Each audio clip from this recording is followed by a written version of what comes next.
Moscow time to exit. Ukrainian drones accomplished the incredible, a series of precision strikes, and the Russian capital found itself trapped by its own ambitions.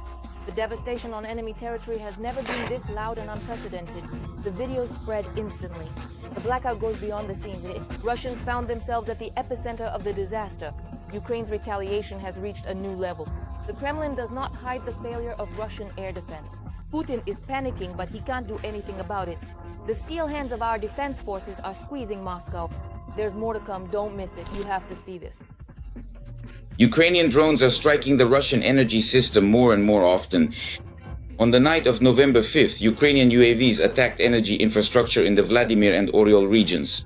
In Vladimir, the strike hit a 750 kilovolt substation in the suburbs.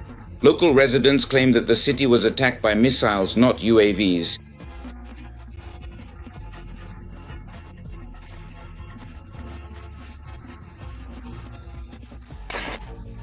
Loud explosions were heard in the area of the local CHP plant, the largest source of electricity and heat in the region. The attack was most likely a missile strike, since there are no sounds of air defense or drone buzzing in the video.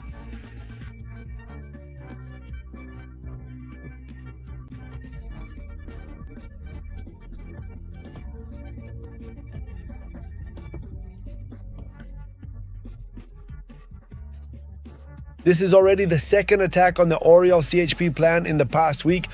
On October 31st, it was hit by Neptune cruise missiles. At that time, the city was left without power. Also, on the last day of October, the Vladimir CHP plant was on fire. Moreover, this substation supplies electricity to the central region, including Moscow, Vladimir, Nizhny Novgorod, and partly Ivanovo regions. In general, it also transmits power from the Kalinin nuclear power plant to the Kostroma, Gres, and other major energy sources. The stable operation of the Vladimir substation is critical. It is of vital importance for the reliable balance of Russia's power system. It holds special significance because it is through this substation that electricity from the Kalinin nuclear power plant is supplied. This makes the substation one of the key facilities for the Moscow energy hub. The Ukrainian armed forces want to cause a blackout in the White Stone City by striking substations around Moscow. In the past week, even major energy hubs have been targeted. Azamaz substation 500 kilovolts October 14th. Balashov substation 500 kilovolts October 16th to 25th. Vladimir substation 750 kilovolts October 17th to 31st and November 5th. Vishkema 500 kilovolts October 18th. Novobryansk 750 kilovolts October 29th. Lipetsk 500 kilovolts November 2nd. Frolovsk 500 kilovolts November 3rd. According to industry analysts, the goal of the strikes is to deprive Moscow of the ability to receive maneuverable electricity from the Volga hydroelectric power stations. Before these strikes on substations, the head of Unmanned Systems Forces, Robert Brody, warned that it was time for Muscovites to prepare for blackouts. A blackout is nothing to be afraid of. The SBS birds, together with other components of Ukraine's defense forces' deep strike capabilities, promise you a rapid, albeit somewhat forced, adaptation. But you'll manage. Matches, flashlights, candles. By the way, take this opportunity to use your favorite battery-powered garlands. We won't be informing you about every 750 kilowatts, 500 kilowatts, and so on that gets pecked by the birds. Just go by the light and warmth principle. Bada boom, dark and cold. Well, your reconnaissance in the public channels is working flawlessly for now, as long as the internet is still up. The strikes were announced and the strikes happened. Even though the enemy knew exactly which of their infrastructure would be targeted, they still couldn't organize their response effectively. Since the warnings about impending blackouts came first, and only after that did the drones start flying. If such strikes continue, in the short term, Moscow will be left without electricity. Plus, there are strikes on gas storage facilities and gas distribution stations. Then the capital of the Russian Federation will be left not only without electricity, but also without heat. The US is urgently equipping the Ukrainian army. And now this is final. At this very moment, American aid is coming non-stop directly into the hands of the armed forces of Ukraine. And powerful missiles are already on their way to Europe. Moscow is on high alert, it is in the crosshairs. Trump is tired of tolerating Putin's defiance and is taking everything under his own control. Washington has set its course and is not going to deviate from it by even a meter. The White House's response to the Kremlin's threats was incredible. More on this coming up. It seems that across the ocean they have finally become disillusioned with Putin. No, it seems the Trump administration no longer believes it's possible to reach an agreement with the Kremlin, neither about peace nor about arms control. Now, instead of dialogue, it's about building up strength and supporting allies. The US is strengthening Europe's defense, providing Ukraine with the most advanced weaponry, and returning to a strategy of deterrence. And in Moscow, this has clearly made people nervous. Russia has always strictly adhered to and continues to adhere to its obligations under the Treaty on the Comprehensive Prevention of Nuclear Incidents and Plans. We have absolutely no plans whatsoever to withdraw from these important and binding obligations. At the same time, indeed, as was clearly and explicitly stated in the federal address delivered in the year 2023, it should be noted that if the United States of America or any other states that are party to the relevant treaty or agreement conduct such nuclear tests or similar activities, then in that case, Russia must also respond accordingly and appropriately, taking into account the actions of those other states.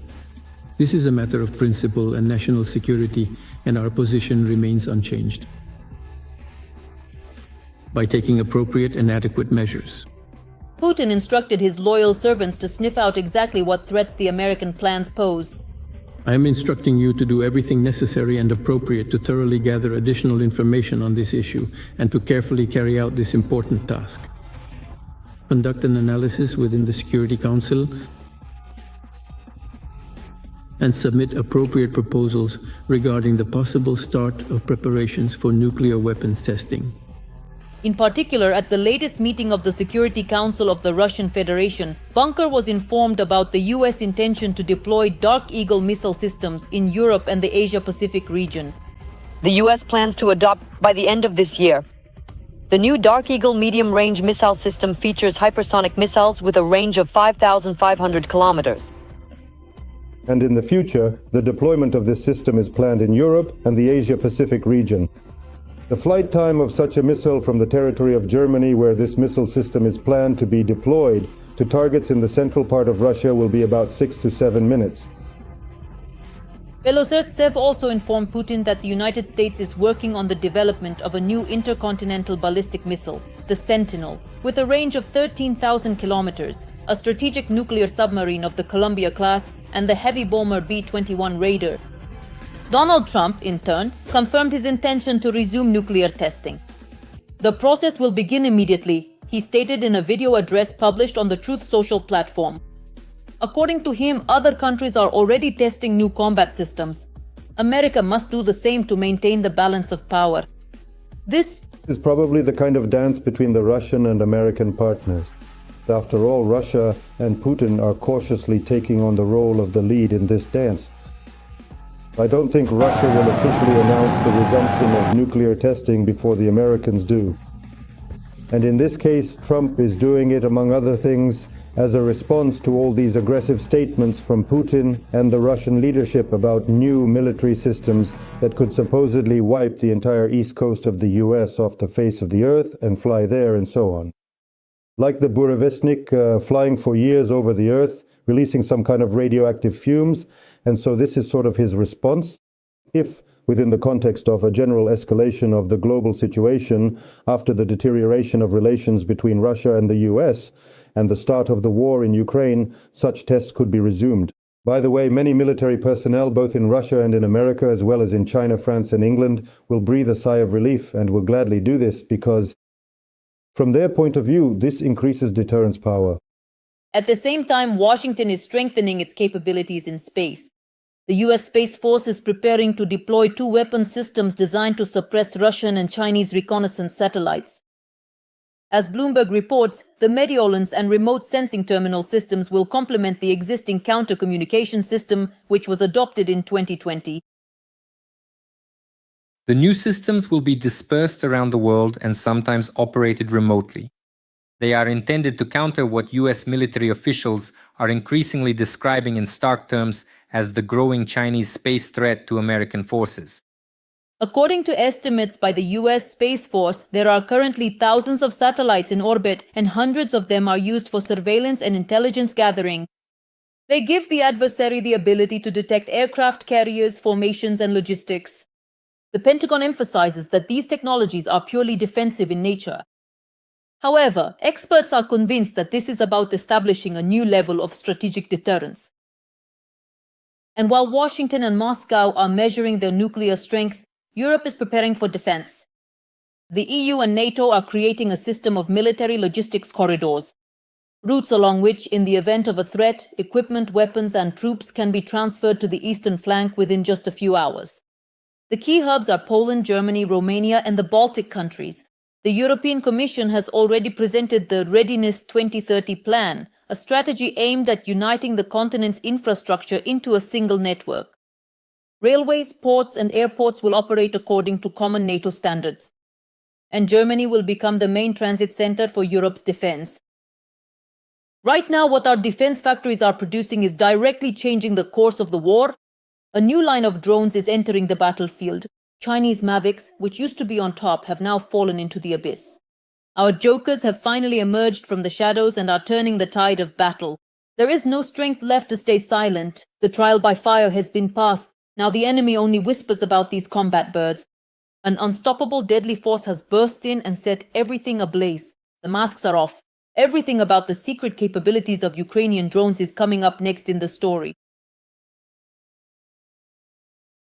Reconnaissance, fire adjustment, striking targets by dropping munitions.